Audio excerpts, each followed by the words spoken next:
And with that being said, we're going to move on for our other weekly review and talk about the season 4 finale of the Prime Video original series, The Boys. Episode 8 just premiered this past week. It was originally titled Assassination Run, but due to some current events that are going on in the real world, they untitled it. It's basically just called the season 4 finale at this particular point. They also gave a disclaimer ahead of the episode. Quickly before we get into thoughts, what did you think about that? This show is becoming alarmingly relevant. It already was, but the fact that we have reached Yeah. a place to they literally had to change the name of a title because one of our former presidents, somebody just took a shot at him in real life, and so they don't want obviously to send the wrong message, and I think they want to, of course, make sure that they're not actively condoning any acts of violence, especially political violence. I mean, just quick thoughts on just the fact that we have basically reached the point of the show where like everything in the show that's happening is literally happening in real life at this point. Yeah, it's one of those things that's kind of it's so scary, man, because we have been, I think, operating in the boys and this politicalness for so long. To see it get to this point where we've always been like, oh man, this is so close to real life. This social commentary makes sense. That political commentary makes sense. That's too real. And now, like you said, we've gotten to the point where it's like, oh no, like we literally have to change the episode of the title of the episode. Like we can't name it that anymore. It's scary stuff, man. I ain't gonna lie to you. It's not a good thing. I would say that it's not great that we have to go down, I think, this path to do that. But there is a flip side to that I think there is a recognition that what they're doing here is so tied to what's happening in real life that it still needs to be shown. You know what I mean? It still needs to be talked about. It's not like they were like, we can't show this episode. It was like, no, we're gonna change the title. We're gonna not condone violence, but like y'all gonna watch this. Like y'all still need to see this material play out because this is what not only it is, but this is still also what it could be. And I think that's such an interesting idea to run with, man. But yeah, overall, it's getting scary out here. Again, it's not a great thing, but I'm part of me is kind of glad that they did it to that way.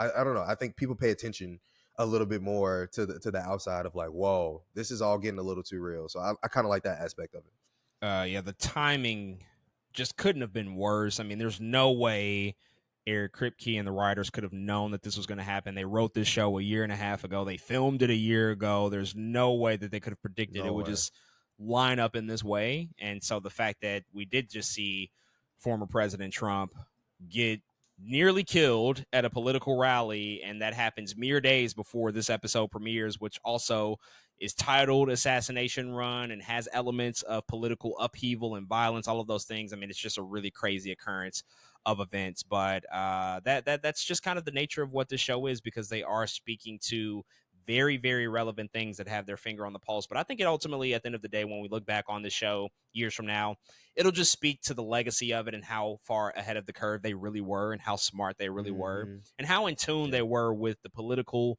standing of our country, but then also the pop culture standing of our country, because there's also that stuff that's included here as well. But before we dive into spoilers and talk about everything that occurred in this episode, what were your quick thoughts and reactions to the season 4 finale of The Boys? It was okay for me. It was okay. I think, we've already kind of been talking about how this season already wasn't the best. It probably is my least favorite season of the 4. Not that it's bad or anything, but I think this episode kind of speaks to that a little bit as a finale. It does feel like a kind of like a bridge episode to the next season and what the next season is going to bring. Some things happen really fast here. Of course, I still do like a lot of the surprises in this episode. Some stuff I did not see coming. But there's some small stuff in here. I was like, ooh, why do we go there? Why do we do that? It almost makes me reflect on some of the things that happened earlier in the season. Like, did that have to happen? Did this have to happen? And because of that, again, it just doesn't come, I think, together as glued as I would have liked it to. But still an okay episode. I didn't hate it by any means. I just wish things could have came together a little more tightly knit for me for a little bit more satisfying conclusion to the season. Because even so, by the end of, I think, the episode, I was like, I think we already knew that, or like, I don't know, some stuff was like, I think we already knew that. There was not too much more new information being presented per se. But yeah, overall, just an okay episode. I was looking for more, but I think that's okay, because I think, again, this feels very bridgy leading into season 5. So still not too many complaints, but yeah, we'll get to some of those talking points later. I like the episode. I think it was. I think it's interesting because I think that this finale is better than the season 3 finale, but I think season 3's penultimate Season 3 is episode better. is better than season 4's penultimate episode, and ultimately that season 3 penultimate episode is like one of the best episodes they've ever done. And so it's a hard bar to cross that threshold, but I do feel that. I feel that more significant things happened here than in the season 3 finale in totality. The season 3 finale was very contained, had some really good action, some really good fights, but it was all super contained in terms of just like a couple of key things happening. Here, they do have to do a lot to get the pieces in play for season 5, and it's some really shocking stuff that occurred that I certainly appreciated because it caught me off guard, and I was certainly like midway through, like I don't want this to end. Like I'm really locked in now because I do think that they hit sort of a higher threshold in this episode than they have for most of this season. There have been some high points. I think episodes 4 and 5 were really good. The past couple of ones have been not as great, but still okay. And those first few episodes were fine too. It has been, relatively speaking, to compared to the rest of the show, one of their more lackluster seasons. But this one actually, I think, kind of did quite a bit to really get me re-energized and almost left me thinking like, oh no, now it's ending. I don't want it to go away. We're gonna have to wait another 2 years before season 5 comes around. But ultimately, I think a pretty solid episode of television. But let's dive in, talk about details and all the nitty gritty. So if you've not seen the season 4 finale or any of season 4 of The Boys, this is your official spoiler warning. Go watch the episode, come back, and finish out the rest of our conversation later. Let's start with Newman. Early in the episode, Firecracker is hosting her Truth Bomb show.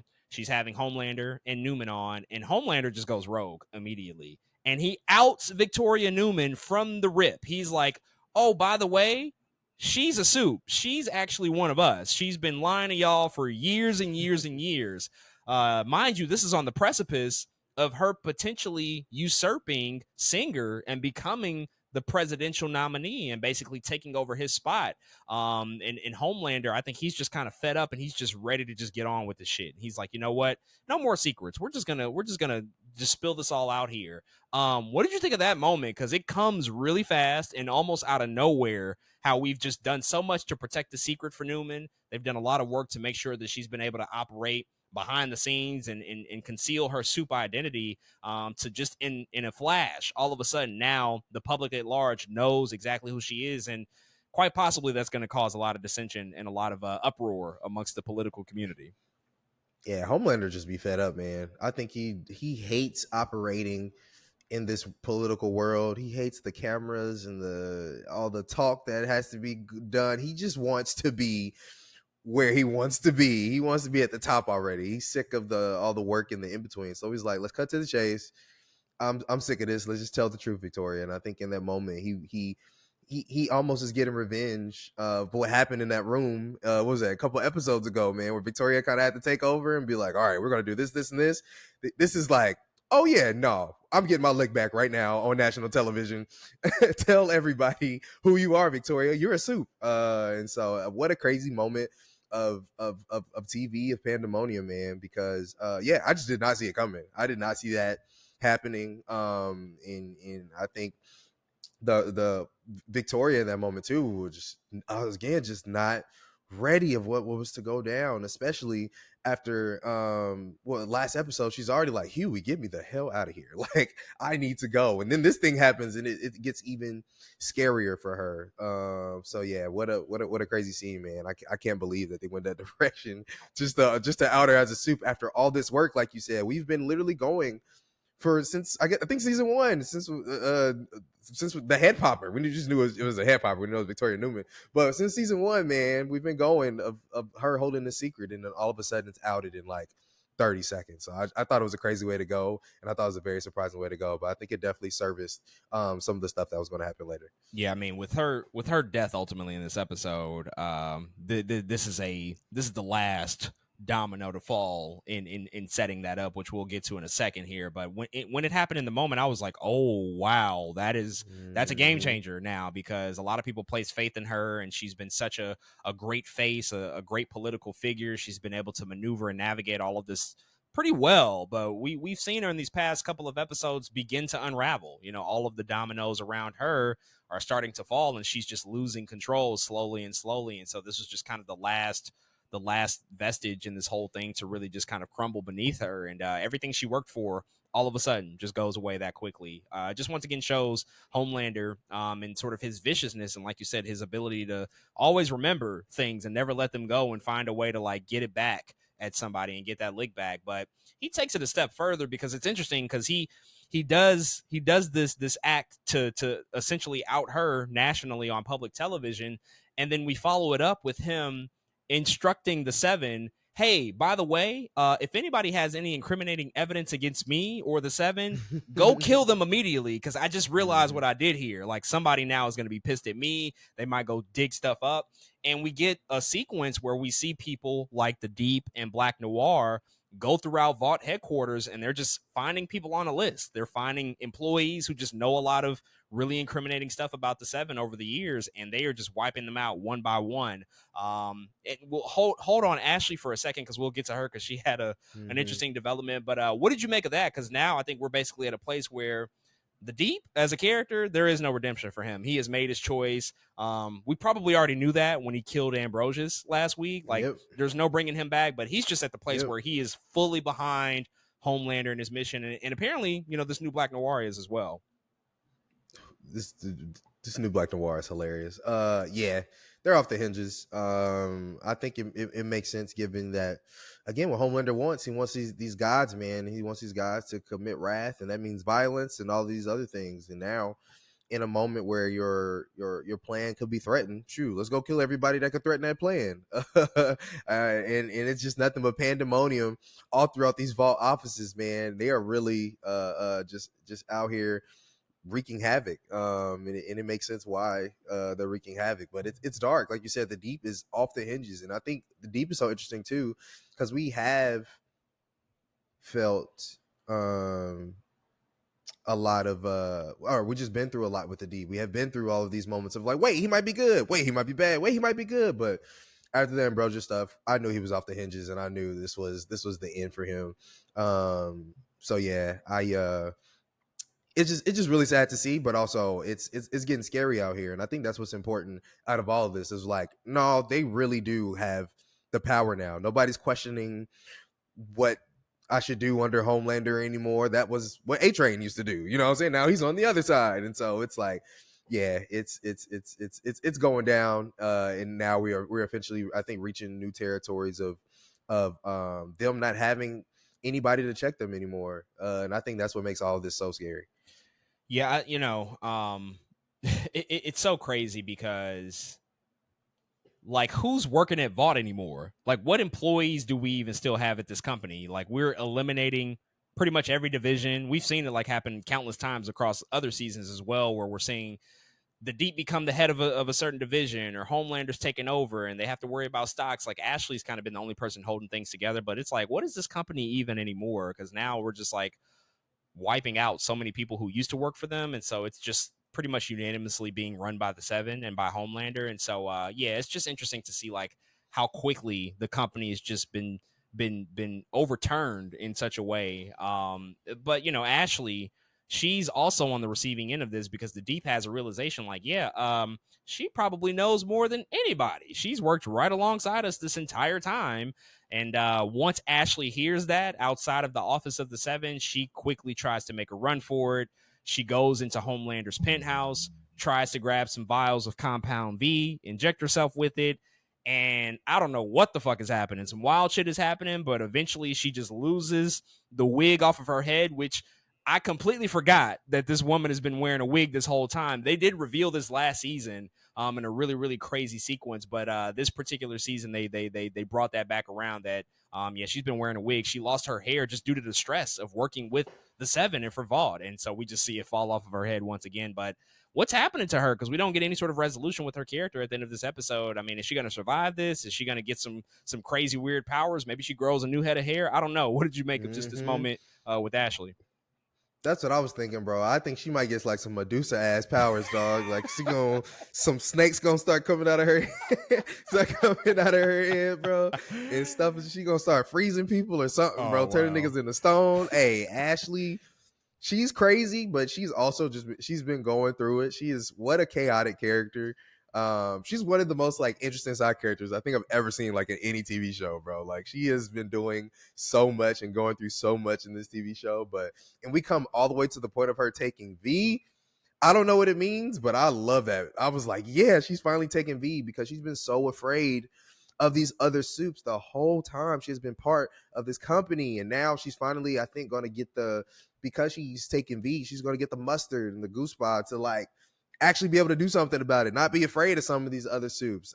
Low key, I want whatever power she got, I want Ashley versus Deep. You know what I'm saying? I need some like cool ass fights out of this with Ashley, man, because I think I just think it makes sense and it would be cool. So yeah, I don't know what her powers are. I don't know what it's going to be, but I think after everything that went down, her having a somewhat psychotic breakdown and taking V makes a ton of sense. I think it makes a ton of sense. So yeah, I can't wait to see where her powers are or what's going to happen there. In fact, even to that degree, does she become an ally to the boys in a way? Like I really don't know. You know what I mean? I don't know what that really looks like for her. So yeah, I'm really interested to see where her character goes in the next season.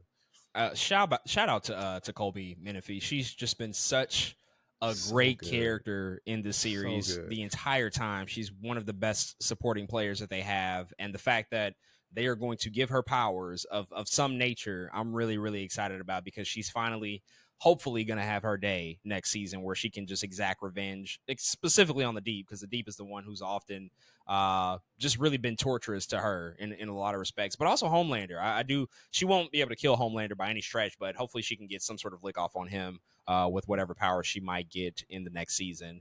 Let's talk about Annie and the Shapeshifter. So this week we basically pick up still Annie is captured. The Shapeshifter has just taken on her identity. She is living this life with Huey. They are still having all the sex in the world. Huey is just like, oh my God, you are acting real different these days. This is not the Annie that I know. But he is starting to become a little bit suspicious, and we see the Shapeshifter ultimately is being a little bit sloppy. You know, she's not able to uphold some of the nuances that Annie does, and of course Huey's going to start to notice those things. But we ultimately see Huey propose to Annie after she, you know, as the Shapeshifter, makes this proposal to Huey, you know, doing something that's really sadistic and just like really kind of crazy to think about. But then she realizes like, oh my God, I need to go back to the real Annie because I'm starting to lose some of this effect. I need to go basically re-energize so that I can keep up the masquerade. She goes and she sees Annie, who's again, you know, sort of handcuffed and tied up, taunts her, basically makes fun of her for the sexual encounters. Like there's a whole really long sequence between these two where we're seeing Aaron Moriarty basically play two different roles and act in two separate ways. And so this really, you know, spent a lot of time, I think, to sort of open up the big mystery that unveiled itself last week when we finally found out that the Shapeshifter had been acting as Annie this entire time. What did you make of just these sequences, you know, between not only the Shapeshifter and Huey in those initial moments, but then, you know, once she ultimately comes into contact with Annie and we just see this real disdain between these two kind of developed very quickly, because they didn't really know each other prior to this, but we're seeing like this new rivalry that comes up between these two characters. Man, Huey and Annie or Shapeshifter Annie is nuts. Cause what is going on over there? And it's so interesting because Huey has, you know, in a couple moments, of course, after they do get engaged and then they have sex again or whatever, and then they're kind of, she's like, I gotta go pick up some new champagne. He kind of looks at her like, huh, okay, I guess, you know what I mean? And it's like, that's the moment that took you to go, huh? Not the fact that y'all have not been like this intimate like this in a very long time. You ask no questions. And I guess you wouldn't want to per se in that moment, but it's just kind of crazy, I think, to see you. I think as an audience, knowing that Shapeshifter Annie, everything that's happening is so cringy. The proposal is cringy. The fact that she has on this dress is cringy. The fact that again, she proposes cringy. It's like, wait, you're proposing to him and he went to go get a ring and now you're both on one. I was like, what is going down? So yeah, all of that has kind of been crazy again to watch as the audience. I thought they did a good play of being like, yeah, from the audience perspective, this is going to be absolutely ridiculous. Not so much from Huey's perspective. It's kind of going to be the opposite. It's going to be like everything he ever wanted. When they come into contact, the Shapeshifter Annie or Shapeshifter and Annie, it's so interesting because I think Annie and maybe I'm getting too deep here, but Annie is going through somewhat of a crisis of who she is. She's like, I don't know, I'm supposed to be Starlight. I don't know if I'm supposed to be I don't know what's going on. Like I do want to just kind of be Annie, but Starlight is like this hope beacon kind of character that I might need to take the persona of again. And so Shapeshifter's kind of making fun of that too, of like, man, this is one, I'm having a ton of fun with your fiance now, I guess, with your boyfriend over here. We're doing all kind of, he said, he was like, what stuff? And I was like, yeah, there's a lot going on in your absence for sure. And I can't even imagine in Annie's head, like, oh my God, I can't believe like this person is literally has taken control of my life. And like you said, the disdain happens so fast for them. It happens so quick. Because again, it's like you can pretend to, it's also like you can pretend to be me so easily. That sucks. You know what I'm saying? As somebody who's trying to figure this shit out. So you can literally just pretend to be me and it kind of works, especially for the person I think I know the most. I know that like hurt her to a degree, man. So yeah, I think it was some interesting stuff there. It was some interesting stuff. Yeah, I mean, incredible performance, I think, from Erin Moriarty here. It was really, really dope to just see her hit different levels and different registers because she is just like so embedded of the character as Annie up until this point, but to see her go to a different level entirely and to be this really playful, sadistic, manipulative shapeshifter doppelganger version of her, you just got to see new emotions out of her as an actress, and I just really enjoyed seeing that, even though it was for a relatively short time. And it's overall just a crazy concept, to know that her whole arc through the season has been about identity and trying to figure out what her purpose is and who she should be. And she literally had to just confront herself in order to overcome that and find out what that might mean for her on the other side of it. But then ultimately, when they're able to overcome Shapeshifter, there's a whole big battle in the bunker with Singers. Shapeshifter is just killing people left and right. It gets really, really violent. She even overcomes Kimiko and breaks her neck temporarily. And basically Annie's able to defeat her, and she's pissed at Huey. She's like, "Wait, you had sex with this woman? Like you really did that? You didn't realize that wasn't me?" She was very, very upset at him, and I don't know if it's rightfully so. I mean, come on, like it's truly a doppelganger that looks just like you, talks just like you. But she doesn't really have any patience for Huey at this moment, and Huey's just like, but I noticed it when it was important. Like I noticed it at the final moments when I realized, like, Right. oh yeah, she's talking different, she's answering things differently. She found the keys way too quickly. I don't know. Do you feel like Annie was justified in her feelings in that moment, or is she maybe thinking a little bit too deep into it? I think to a degree it makes sense. Like, yeah, like I don't know, you should know me so well.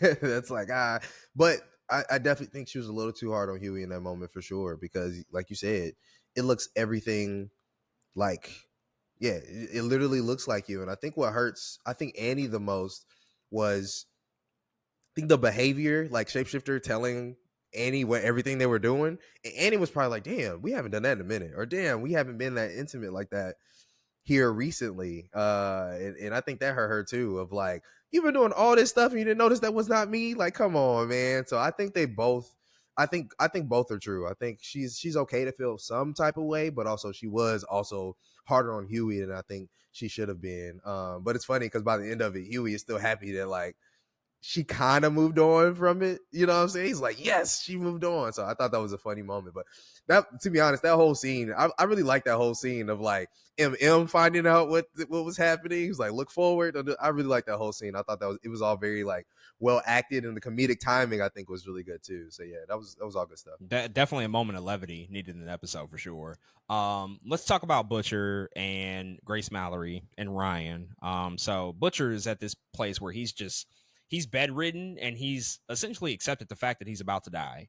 And we even get a really, really emotional phone call earlier in the episode between him and Huey. And Butcher brings himself to just say, like, tell the boys one last thing. Tell them that I'm sorry. And that's really all he can muster up in that moment. He's obviously emotional. He probably feels defeated, and he knows that he's about to meet the end. And I think he's starting to become accepting of that. But before he's going to go out, he's going to do one last thing. And him and Grace Mallory, who we see for the first time in the season, they have this plan for Ryan that they want to sort of lead him down, and ultimately he's having a moment with Ryan, and they're playing Connect Four. They're connecting, and they haven't done so in a long time. And this is important because Ryan had somewhat of a revelation in the previous episode where he's like, family is important, and I don't want to be this way, and I do want to sort of embrace, the fact that family is something that I should hold near and dear to my heart. But ultimately, we find out that they're trying to keep him in this bunker, this place, to get him ready to be the guy that takes out Homelander, which, by the way, is his father. And Ryan quickly becomes aware of what Grace and what Butcher are trying to do here, and he's like, "Well, hold on, I'm not with this. Like, you can't just keep me here. You're not gonna get me ready to kill my father. Like, what is this?" I mean, understandably, he's very upset by it, but very shortly thereafter, Grace is standing in between Ryan and exiting that bunker, and Ryan inadvertently kills Grace Mallory. And this is the second time that this has happened. He killed his mother accidentally out of anger and frustration and fear. And now, once again, he does the same thing against Grace Mallory. And this is certainly the straw that breaks the camel's back for Butcher, which we'll get to in a second. But how did you feel seeing that moment, when it all happened? It goes down really quickly. And I even thought to myself, like, oh, yeah, Grace is back. We haven't seen her. Something feels like it's going to go down. And boy, it definitely goes down. And he thrusts her into a wall and breaks her neck immediately. And it was so easy too. I was like, dang, is she dead? I had to look at her for a second. I was like, she breathing or knocked out? Like, I was really looking close. Like, would you do kind of see something in her neck? Like, I was like, dang, is that a bone or does her neck just look like that? Like, it took me a minute to figure out if she was actually dead or not. I was like, that was so fast. And Grace has been somewhat of a important part of the show, like just in the ways in which she allows the boys to operate, right? Like she's the reason they're able to do a lot of the things that they do. And so it was crazy. Like you said, we hadn't seen her in a while. I was like, what's going to happen? What is this? I was surprised to see that it was a prison too. I was like, oh shoot, they got this dude in a low-key in a jail cell. This is kind of insane.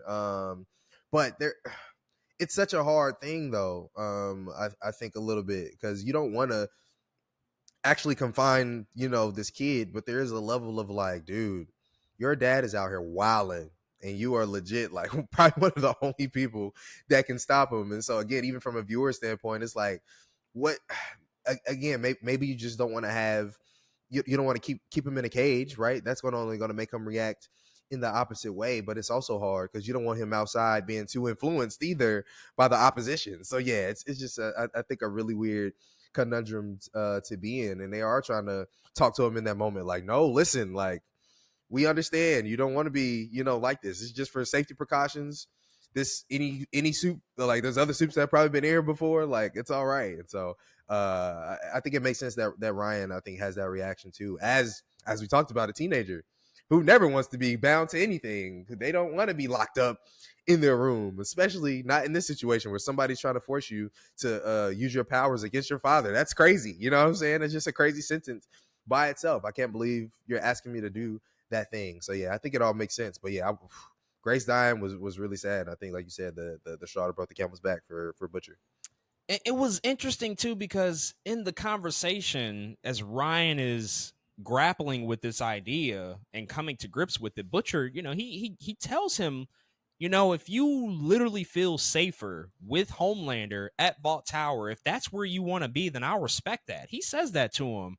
But Grace is the one who's like, no, that is not an option. She's the one that's like, I'm not letting you leave, Ryan. It's not going down like that.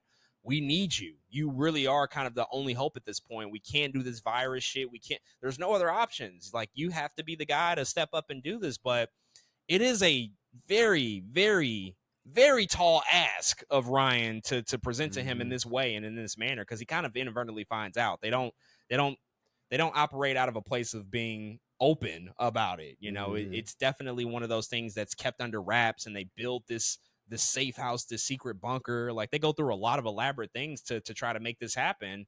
And he's like, oh, no, we can't do this. And as a young boy, teenager who's just in this stage of confusion and doesn't really have the greatest guidance in any relationship in his life at this point, I mean, that place of fear and anger are going to come out constantly. We saw it at a young age, and now this is becoming like the man that he's developing into, which is Yeah. scary. That's really scary to think. These are his formative years, and like now he Mm-hmm. has two bodies on him already, and that's just a Oh wild place to Jesus. be.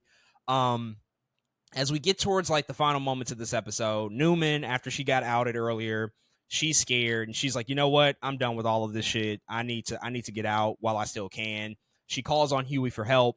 She basically says, look, you're the only person I can trust. I need you to help me and Zoe, my daughter, and in exchange for that, I will give you everything that I know about Homelander, about the Seven, all the incriminating information that you need. And ultimately, Huey he acquiesces. He's gonna make this deal happen, and the rest of the boys are aligned too. This can be some leverage that they can utilize against Homelander and the Seven. They meet up at the boys' sort of low key headquarters, but Butcher arrives after Ryan has killed Grace Mallory, and I mean, he looks 20 years younger immediately. Like already his Mm-hmm. hair is jet black, the wrinkles from under his eyes are gone, the bloodshot eyes are gone. Like he looks reinvigorated with new life. But that's because he's essentially allowed himself to embrace that inner darkness. He's embraced that Kessler side of him, that Kessler side that has been telling him, no, you do want to kill Soups. You do want to commit genocide. You want to eradicate them all. And so he's allowed this inner demon, this inner Soup power, this parasite to really just kind of take over. And we've had questions about what is this power? And you actually Mm-hmm. called it weeks and weeks ago that the parasite crawling within him was indeed his Soup power. And now Yeah. it's transformed into some really terrifying shit in actuality. But Butcher, he's like, no deal. We're not doing this. Kills Newman, kills her very, very violently. The boys are stunned, in shock. I'm stunned and in shock. Everybody, I think, is like, wow. Expected Butcher to probably take a darker path, but I mean, he's just completely reckless and unapologetic about it entirely. How did you feel about seeing this? I mean, this is kind of Butcher really choosing his fate, I think, ultimately, and choosing the path Mm-hmm. that he's going to walk from here on out. How did you feel about the moment and ultimately the death of Victoria Newman? You know, and that's something you called. You were like, as soon as he cut, what's his name, Samir's leg off, you was like, this is it for him. Like this dude is off the hinges. There's no coming back.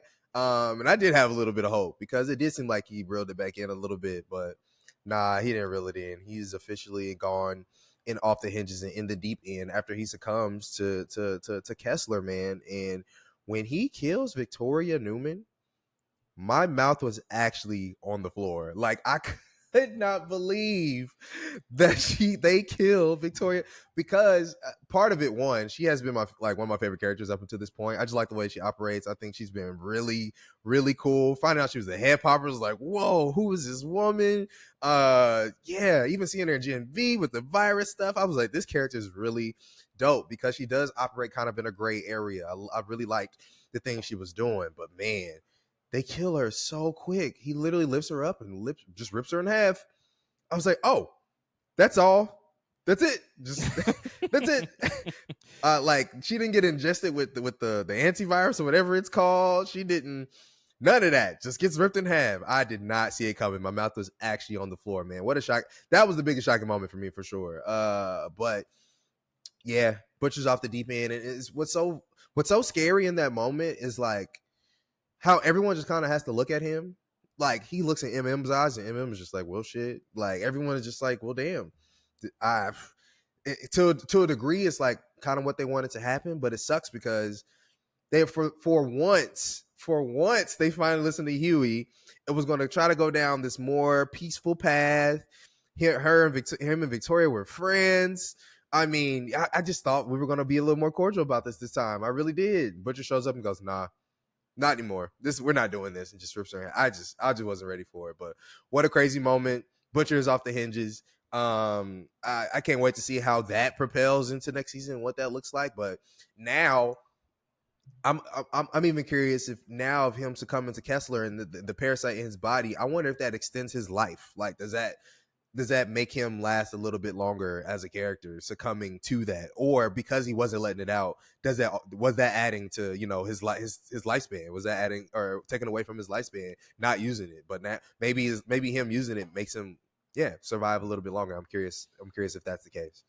So, man, wow, what a moment. Just what a crazy, shocking set of events. First of all, shout out to Claudia Newman, who played Victoria Newman for all of these seasons. Just a fantastic character, fantastic actress. I loved her in this show. She just brought so much and really just spiced up everything. I mean, you take a character from the comics that was, relatively important, but then was also, a man in the comics. They do a gender swap. Mhm. They make her all the more integral to this show and to Gen V. Just a really, really great invention on the part of the team here. And yeah, she's been great for the show. So to see it happen in this way, it was shocking. I mean, he just rips her in half so violently. There's no pomp, no circumstance to the death. She's just gone. Just as quickly as Yep. we saw her, she's automatically not a factor anymore. And to go to Butcher now in this point and where he's at as a character, I mean, this is what everything has been building towards for all of these years watching this show. I mean, this was always examining how opposite Butcher and Homelander are, but how much they are very, very alike. They are alike in so many Mhm. different ways. And it's just crazy, again, as we talk about the naming of the episode, in addition to how it's paralleling real life and we're seeing real life violence happen. And now the place that Butcher is at and where the show is at, it is a lot about violence, because you brought it up that Huey had put into motion a lot of things that were happening to where they could probably go down a non-violent route. And even Huey had a Mhm. moment earlier before this reckoning with the violence that he's even sort of adapted to. He talks about how he used to be scared at the sight of blood, but recently when he had to survive and fight for his life, it didn't make him flinch at all. And now Butcher, with the choices that he's been making, using violence as his first tactic, which is not any different than Homelander. They are walking the same exact path, and we're seeing in the show just like what we see in real life, which is unfortunate, but it's just strikingly real and true. The violence is begetting more violence. That is just always going to Mhm. be the course of events. If we're going to operate out of this place of doing whatever it takes and whatever's necessary, killing people, taking off limbs, kidnapping, whatever it might be, that's only going to create a cycle of this from here on out. There's Mhm. no coming back from that. And I think that that's the place that we've reached. That's what we've been building to this entire season, kind of the place of no return, in particular for Butcher. And what's really scary about what he does here in this moment to Victoria, who is a soup, he's going to be willing to do this to any soup, even if it's the people very much next to him, the other soups like Starlight, like Kimiko. I mean, everybody would have to be on the table, because we are seeing him basically embrace the identity and the thinking of what Kessler has been telling him. You will eradicate them all. You will do this. This is Mm. what you need to do. And so if that's the way we're moving, then nobody's safe. Not even the people that you've Mhm. developed this bond and this relationship over. I mean, hell, him and Starlight already have a contentious Yeah. relationship. They already don't like each other. And Mhm. so what does that mean for a character like Himiko and these others? I mean, it's real dark stuff ahead for Butcher. It here's what's ultimately going to happen. It's going to have to come down between him and Huey. Even more than him and Homelander, him and Huey are Mm. really the end goal of all of this, is what I think. I Mhm. think that that's really kind of, that's where the show starts, and that's really where we get to at the end of it, because Huey is kind of the only other person on his level that has a different thinking philosophy that can try to appeal to him, but I think ultimately is going to fail at the end of the day, and there's going to be a pretty explosive, I think, finale for the both of them. But yeah, it was really crazy to see. Um, let's go back to the seven in Homelander. Sage did return. We talked about this last Mhm. week. Mhm. Will she come back? Will she reveal? I planned this all along. This was ultimately my plan, and that's exactly what she did. She comes Exactly back what happened. and she's like, "Yeah, this was all set up how I envisioned." There were some small pivots and some changes here along the way, but it pretty much went how I thought. She was able to record Singer when he admitted, and basically said, like, you guys should have killed Victoria Newman when I told you. So now he's been apprehended and arrested. They've gotten a new president in power, Steve Calhoun. He becomes the new president, and now he is very much on the side of the seven and Homelander. He allows Homelander to basically operate as his right hand man, declares martial law over the country. He deputizes Mhm. Homelander basically to uphold and create an army of soups that can basically go and do whatever they want unchecked. I mean, it's a completely chaotic set of events that happened. But apparently Sage did all have this sort of planned out early on in advance. And so, yeah, these final moments when you see the boys get apprehended, all of these things go down. What did you just make of, Sage's plan and ultimately what it's going to mean for Homelander as we move forward to season 5? Yeah, Sage she's just so smart, man. It's so interesting again because it feel like a lot of things she was doing did feel deliberate, or the way she left felt so. I don't know. She just wasn't arguing at all. She was just like, oh, okay, I'll leave. Kind of, you know what I mean? It wasn't a lot of fight back. It was just like, oh, you're going to get rid of me? Okay. And everything comes back. And it's funny when she shows up because she has a balloon. I'm like, who are you? Like, she has a balloon. She's dressed down. She has on like sweats or like I don't know, like a regular jacket or something. I'm like, you have been chilling this whole time because you knew exactly what was going to happen. And I really like that answer she gives. And Homelander is like, why even do all this after I just dropped you like garbage? She was like, because I could. I was like, yeah, the smartest person in the world would say something like that, like just to see if I could do it. Because that's, again, all of this was an experiment for her. The smartest person in the world, all she wants to do is continue to challenge herself. That's what the smartest people in the world do. They want to continue to get smarter and to try out their experiments. And she did that experiment, and now she's talking about phase 2. So, here I am thinking, oh man, maybe she might come to the opposition. She's still one of the biggest people on the table. Opposition to the boys. She is a problem. Sister Sage is legit an issue out here. So yeah, I think whatever she does moving forward would be super interesting, man. Everything else, this whole plan, it's crazy. It's a lot going down. It's so scary. Everything happening, man. I mean, the boys all being taken in handcuffs is crazy. Like, how they going to get out of there? Like, there's so much I think that needs to happen now in order, you know what I mean, in order for us to get a peek into season 5. But I think, part of the key is that Gen V cast. Like, we do see Kate and Sam, also helping take prisoners and stop some of the other soups. Kate just touches Frenchie and tells him to get in the van. I think it was Frenchie, right? Who she touches just tells him to get in the van. You can't say no to her. So it's like, yeah, I guess I'll go get in the van. Kimiko, again, when I talked about Kimiko, I was like, wait, so you've been able to talk this whole time, but you've just had trauma. I still don't know how I feel about that plot point, but she's talking now. She said no like 8 times, like Chucky did, and Rugrats Go to Paris. That's what I thought of immediately. I thought that was really funny, but she can talk now, I guess. I don't know if she's going to say full sentences or she's going to continue like Chucky and just say no the whole time. But I'm glad she's finally said some words. But it took that to happen, which I thought was interesting. But things are seeming really scary, man. I thought one thing I thought was cool, the way Annie flies away. What?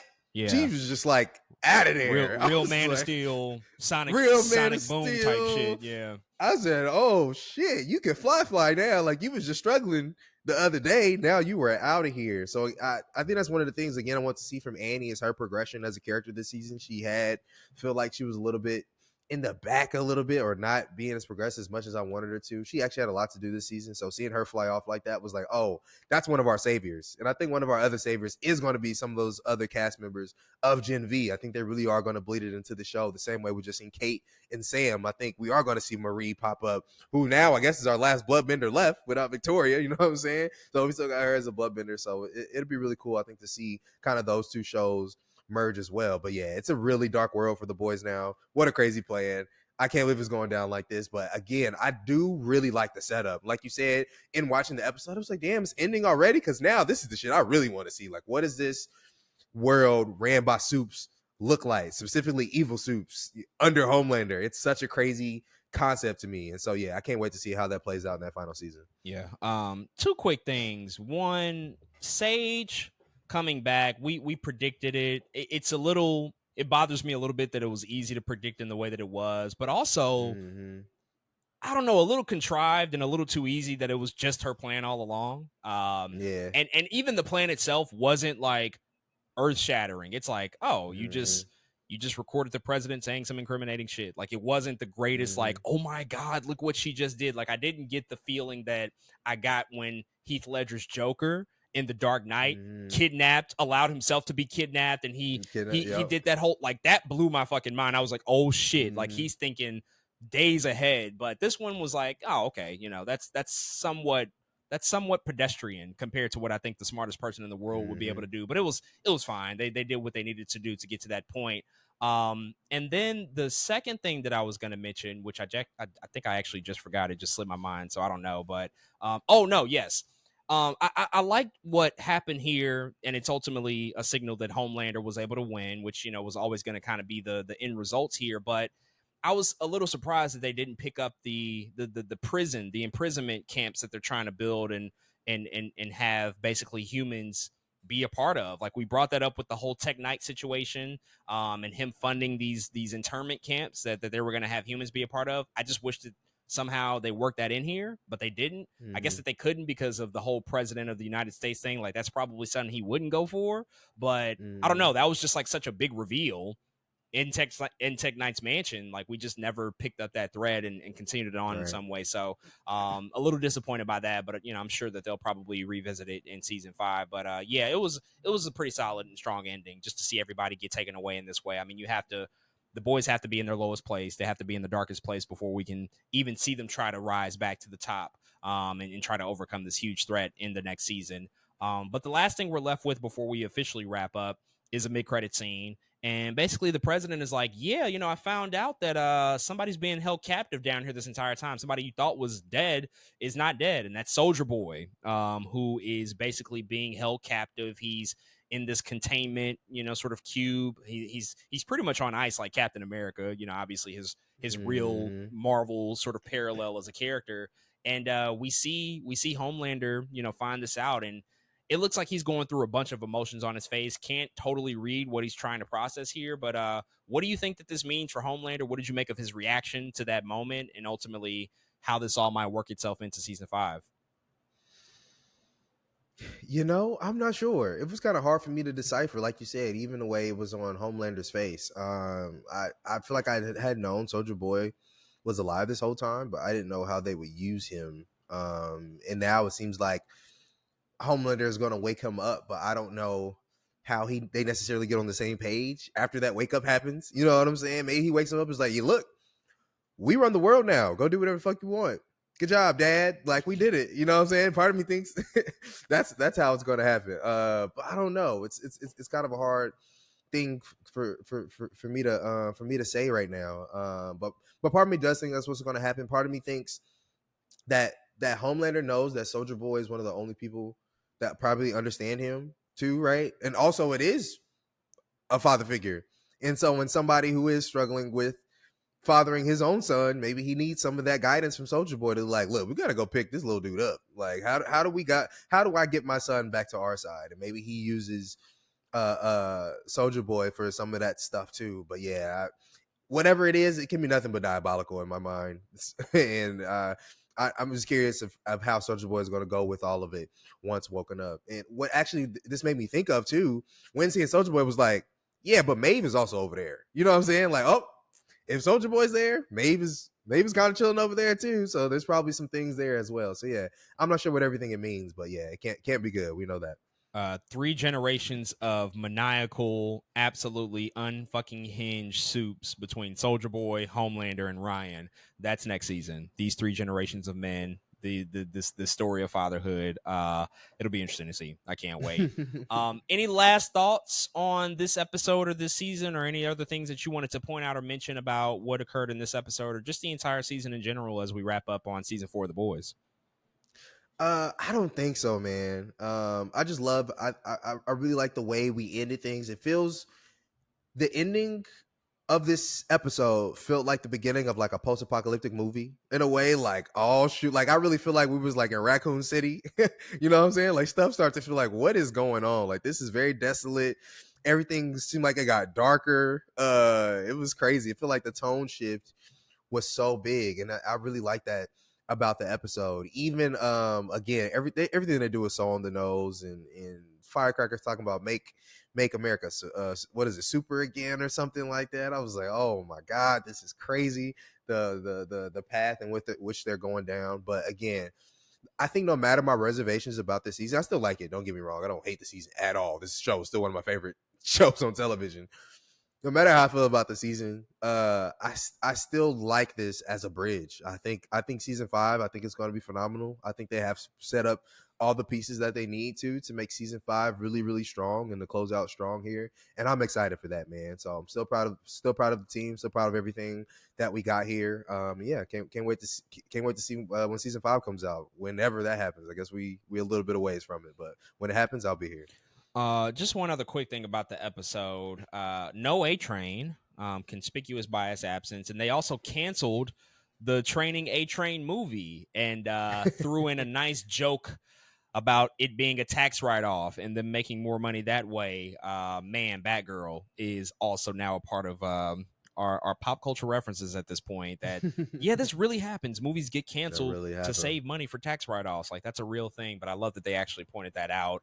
But yeah, none of him this episode, which will be interesting. He did not die as I thought he might have, so he will probably make his return at some point next season.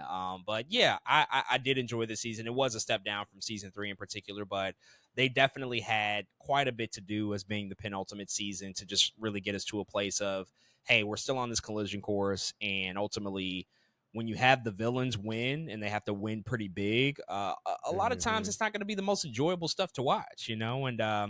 it might have been a situation where they didn't have quite enough material to stretch out into 8 episodes. I did feel that several times. Like, it doesn't feel like there's enough meat on the bone here for 8 episodes. And Hmm. so they had to do some fill in and a little bit of filler here Colin. and there, but right, exactly. But it ultimately I think was still a really really solid season. I still enjoyed a lot of moments and obviously some very shocking shit that went down, and we had some meaningful people that we lost. Like we lost Huey's father, we lost Victoria Newman. Like there were people that have been here that are now Oof, gone and just off of the Brace. board. And so it's kind of crazy Hmm. that they're still willing to take these types of risks to make sure that it's all meaningful when somebody goes on. Like the death in the show is meaningful. So I'm very excited for season 5. Can't wait till it comes out and wraps up this entire story. But folks, those are all of our thoughts on the season 4 finale of the Prime Video original series, The Boys. If you've checked this out, definitely hit us up and let us know what you think.